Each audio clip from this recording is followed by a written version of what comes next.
അങ്ങ് സി.ജെ. റോയിയുടെ ഒരു അടുത്ത സുഹൃത്തു, ബിസിനസ് പങ്കാളി മാത്രമായിരുന്നില്ല, ഒരു സുഹൃത്തു കൂടിയായിരുന്നു. അതെ. എന്തുകൊണ്ട് അദ്ദേഹത്തെ ഇമോഷണലി പ്രൊട്ടക്ട് ചെയ്യാൻ താങ്കൾക്ക് പറ്റിയില്ല? തൊട്ടടുത്ത് താങ്കളുണ്ടായിരുന്നു. ഇമോഷണലായിട്ട് അത് പുള്ളി വളരെ സ്ട്രോങ് ആയിട്ടൊരാളാണ്, മനസ്സിലായില്ലേ? പുള്ളി ഒരാളും സപ്പോർട്ട് ചെയ്യണോ, ഒരാളും കൺവിൻസ് ചെയ്യണോ പുള്ളിക്ക് താല്പര്യമില്ലാത്ത കാര്യം. ഹി വിൽ സേ അത് മൈ പേഴ്സണൽ പ്രോബ്ലം, അങ്ങനെ പറയുന്ന ഒരു ഏത് കാര്യത്തിനായാലും. അപ്പോ അല്ലാതെ ഞാൻ അവിടെ കൂടെ ഉണ്ടായിരുന്നു, വളരെയധികം കൂടെ ഉണ്ടായിരുന്നു. പക്ഷെ നമ്മൾക്കൊരിക്കലും ആ ഒരു രീതിയിലേക്ക് പോകുമെന്ന് എനിക്ക് അറിയില്ലല്ലോ.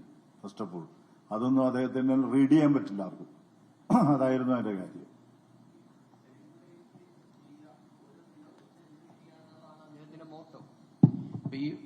ഇത്തരം ഒരു ആത്മവിശ്വാസം കൊണ്ടുനടക്കുന്ന ഒരു വ്യക്തി അതിന്റെ തക്കതായിട്ടുള്ള കാരണങ്ങളില്ലാതെ ഒരു സൂയിസൈഡിലേക്ക് പോകുമോ?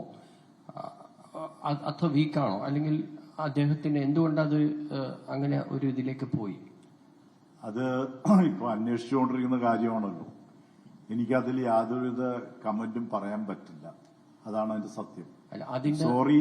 തക്കതായിട്ടുള്ള റീസൺസ് അതാണ് ഈ സ്പെഷ്യൽ ഇൻവെസ്റ്റിഗേഷൻ ഓഫീസേഴ്സ് ചെയ്തുകൊണ്ടിരിക്കുന്നത്. അവര് ഇതിനെക്കുറിച്ച് അന്വേഷിച്ചുകൊണ്ടിരിക്കുന്നു. ഞാൻ പറഞ്ഞല്ലോ, ഒരു 3 പ്രാവശ്യം ഇന്ന് വിളിച്ചൊരു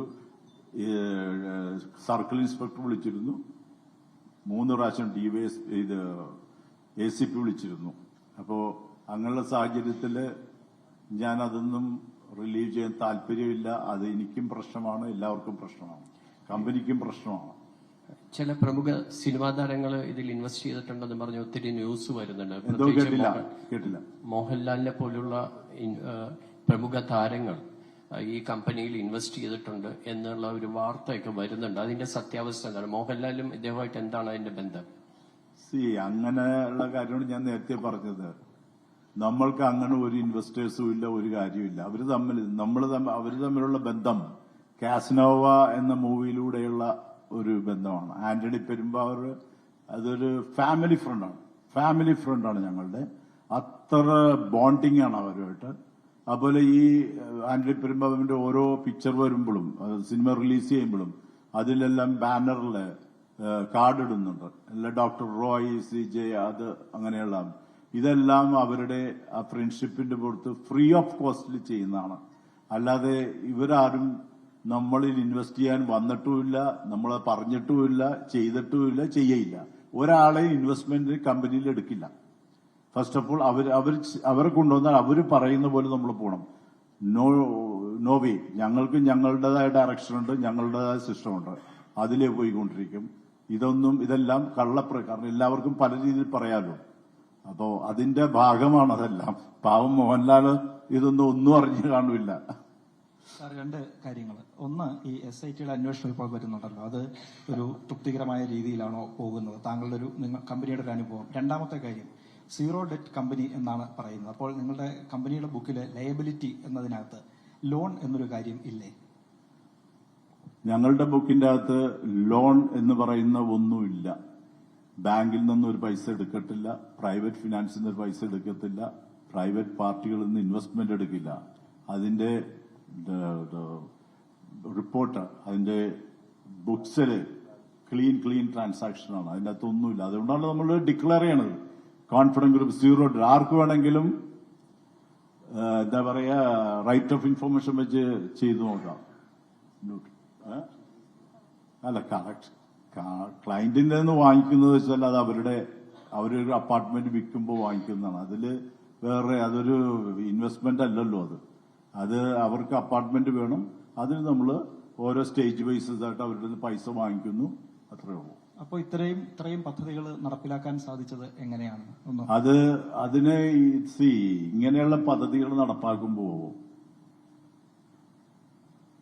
ഈ പദ്ധതിക്ക് വേണ്ടുന്ന ഇപ്പൊ 1000 കോടിയാണെങ്കിൽ ഇപ്പൊ ഞാൻ 12 പ്രോജക്ടുകൾ ലോഞ്ച് ചെയ്യുന്നുണ്ട്. 1600 കോടി രൂപയാണ് ഗ്രോസ് വാല്യൂ കാണിക്കുന്നത്. ഈ 1600 കോടി രൂപ വെച്ചിട്ടല്ല നമ്മൾ ബിസിനസ് ചെയ്യണേ. അതാണ് ബിസിനസ്. പൈസ വെച്ചുകൊണ്ട് ബിസിനസ് ചെയ്യുന്ന ആളല്ല ഞങ്ങള് വിശ്വാസമുള്ള ക്ലയൻസിന് നമ്മൾ അത് വിറ്റ് എടുത്ത് അതനുസരിച്ച് പറക്കുന്നു. അത് ഞാൻ പറഞ്ഞ sales, collection, construction this is അപ്പോൾ ഞങ്ങൾ അത്രയധികം അഗ്രസീവായിട്ട് സെയിൽ ചെയ്യും, അഗ്രസീവായിട്ട് കളക്ട് ചെയ്യും, അഗ്രസീവായിട്ട് കൺസ്ട്രക്ഷൻ ചെയ്യും. ഇതിന് 1000 കോടി 2000 കോടിയൊന്നും വേണ്ട. അതൊക്കെ ഒരു എന്താ പറയുക, ഒരു പടങ്ങൾ കാണിക്കുന്നു അത്ര ആൾക്കാർ. ഒരു കാലത്ത് ഞാൻ പറഞ്ഞുതരാം, 10 ലക്ഷം രൂപ ഉണ്ടെങ്കിൽ ഞാൻ 200 കോടി രൂപയുടെ പ്രോജക്റ്റ് ഇറക്കുമായിരുന്നു. 10 ലക്ഷം രൂപ മാത്രം വെച്ചിട്ട്. അപ്പോ അത് ബിസിനസ് ട്രിക്കൽ ഒരാളെ പറ്റിച്ചിട്ടല്ല കേട്ടോ, അത് എഫിഷ്യൻസിയാണ്. അത് ആൾക്കാരുടെ വിശ്വാസം. നമ്മളുടെ ലാൻഡ് വേണമെന്ന് വെച്ചാൽ ലാൻഡ് കൊണ്ടുവന്ന് തരുന്ന ആൾക്കാരുണ്ട്, ലാൻഡ് ലോഡ്സ് ഉണ്ട്. അവർ പറയും ജോസഫ് ഇതാണ് പരിപാടി. അപ്പൊ ഞാൻ പറയും ഇതാണ് നിങ്ങളുടെ പരിപാടി, you take your part and I will take my part. ഈ ലാൻഡ് ജോയിന്റ് വെഞ്ചർ തരുന്ന ആൾക്കാർക്ക് അവരുടെ ലാഭം കൊടുക്കണം.